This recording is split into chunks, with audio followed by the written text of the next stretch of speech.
What's good with y'all? I'm back with another video, and yes, I'm wearing the same shirt as the last video. I'm making this the same day that I made the last video, because I'm in grind mode, man. 2 videos in a day. I might make 3 today. We're gonna get in today, do a little shoe review on this very special pair right here, Li-Ning Gamma 1s. For y'all that have been tuned in, following me for a while, ever since the GT Cut 1s came out, I was doing shoe reviews on them, doing shoe content on my main TikTok. And I always said, bro, best shoe of all time. Favorite shoe, it's got everything I need. I do wish it was a little lighter, but then other than that, the shoe's perfect. Zoom Strobel, I like the way it fits. I like the little heel to toe transition. Traction is amazing. Dusty courts kind of get a little sometimes. But I also had these shoes for a minute, so the traction might be fading a little bit. Those are my go-to shoes for different dunk contests, everything. I spent $400 one time just to wear those for a dunk contest. Not gonna lie, these might be coming for the spot, bro. And I hate to say it because the price is just as bad as the GT Cut 1s, bro. GT Cut 1s, when they're peak, it was like $600, $700, $800 to get a pair. I remember they dropped the breast cancer pair on the Nike app. They sold out in 1 second. I tried to get them, couldn't. My homie tried to get them, he couldn't get them either. But some about these things are different. All right, so let's get into the tech of the shoe. They have a TPU yarn upper, is what they're calling it, with the carbon fiber plate in the back. Is going to be your heel counter for the shoe. And they have about 6, 7 colorways of these. Most of them are just single color colorways. They have all white, all black. They have a purple that's actually like more of a design, kind of iridescent look. All blue, of course. And I think there's some other ones that I'm missing. But overall, I'm not gonna lie, I think they look good. When I wear these, I wore them to the last pro runs I went to. I had a couple people stop and be like, bro, what are those? Like, I don't know what shoes. I've never seen those before. And I feel like that's cool to just have a shoe that looks good, people are actually interested in. It's like a conversation starter in a sense. Definitely a big fan of the looks, and hopefully I can get a couple more pairs when the price drops, because I gotta buy a lot of other shoes to review, so I'm not gonna keep blowing bags on these and only wear these. Plus, I'm not gonna lie, it took forever to come in. I think it took about 3 weeks from what I remember, because I had to order them from a Chinese company, because they're from a Chinese company, Li-Ning, but that was the cheapest place to find them. It wasn't the Li-Ning website, it was a website called Wild Soles. The upper is extremely thin, and that helps keep the shoe light. I'm interested to see how the durability goes over time. I've worn these quite a few times at dunk and hoop, and I haven't really had any issues yet. There's some minor discoloration on like a yarn or two on the front of the shoe, but other than that, no issues.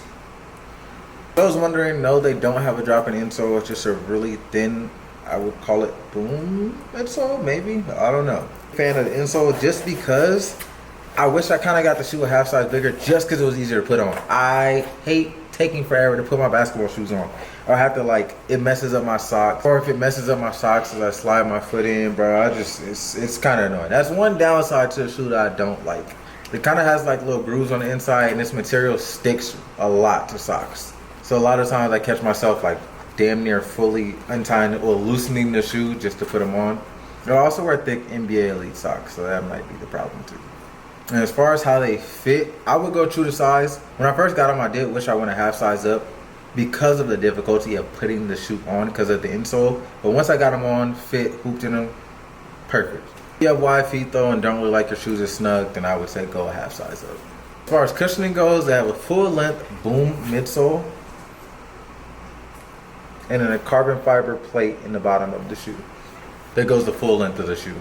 And because of the price of the shoe, obviously I feel like y'all would want the most premium cushion possible, but I feel like that's hard to do as well as keeping the shoe as light as it is. And I say that to say I have no issues with the cushion at all. I did expect a little bit more just because of the price point of the shoe that we're going to talk about later. But Boom is a really nice cushioning system that Li-Ning and Way uses, and I have no complaints with it at all. I decided not to do anything fancy with the traction and use what works, and they got a herringbone pattern on the outsole of the shoe with a semi-translucent outsole. A lot of y'all are scarred from, oh, translucent, semi-translucent.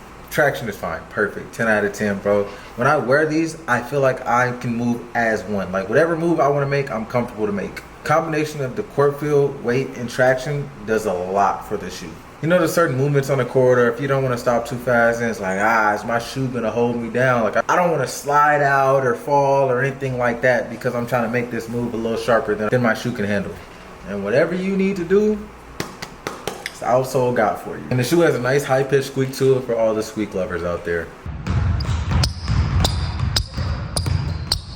But this is the main selling point of the shoe and why I'm starting to believe this might be the best shoe of all time. I have a scale and I use that to weigh all my shoes, and all my shoes are the same size. So of all the 160, 170 pairs of basketball shoes I have now, I know what's about an average weight for a basketball shoe, which is 370 to about 400 grams.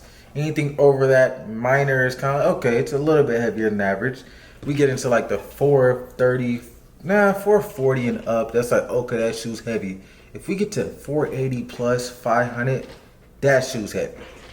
And then as far as like the light shoes too, it's like, okay, 330 is like an average like light shoe. If we get a shoe close to 300, that shoe's extremely light. These are lower than that, bruh. They're coming in at 287 grams. Like, I don't really think y'all understand how crazy that is. I don't even have another shoe that's in the 200 gram range. And they're not like, oh, 299, 290, no, they're in the 280s, bro. What? With the fit and the weight, bro, it genuinely feels like you just have your socks on. Like, you out there hooping with your feet, but with cushion and all that traction stuff that you would need.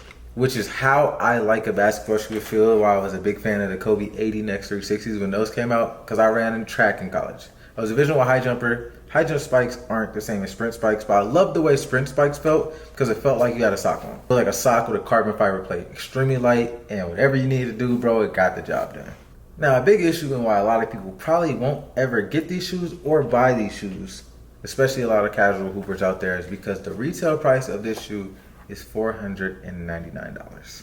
God damn! I know. Not including shipping or whatever taxes you have to pay as well. Insane. I will say, if you go to wowsoles.com, they have them. I don't know how resale is lower than retail, but they're real, legit. Everything's legit about them. You can get them for anywhere from like I think I got my pair for $320. And then they have the other colorways as well. And this colorway going up from like $320 to $440 depending on your size. That's probably the cheapest you'll ever find this shoe. You're not going to find a lot of people around you hooping in them, especially not in America. Maybe if you're in China, they're a more popular shoe around there. But I haven't seen anybody else have this besides two shoe reviewers, and then my guy Austin as well. If you have the extra money and willing to invest in a shoe, I definitely recommend it. But if it's not in your budget, please don't spend your rent money, your car note, your insurance money on buying a pair of these shoes when you could go down and I can give you a solid list of budget models. I have a video for that. The Sabrina 2 just came out. They're $120. There's a lot of great Adidas that came out that are pretty cheap. You can even go to the Nike outlets nowadays and find a lot of the recent models on sale, or even the Nike app. They do a lot of spring sales, summer sales, stuff like that. If you got it like that, by all means, I'm telling you, you will not regret it. I appreciate y'all though. I'm out. That's the review for today. Leaning Gammas. I'm gonna put some of the clips too of what I've done in this shoe just to show y'all. I don't know, I got a little bit of balance, but yeah, I've been doing some stuff in these, man. Hey!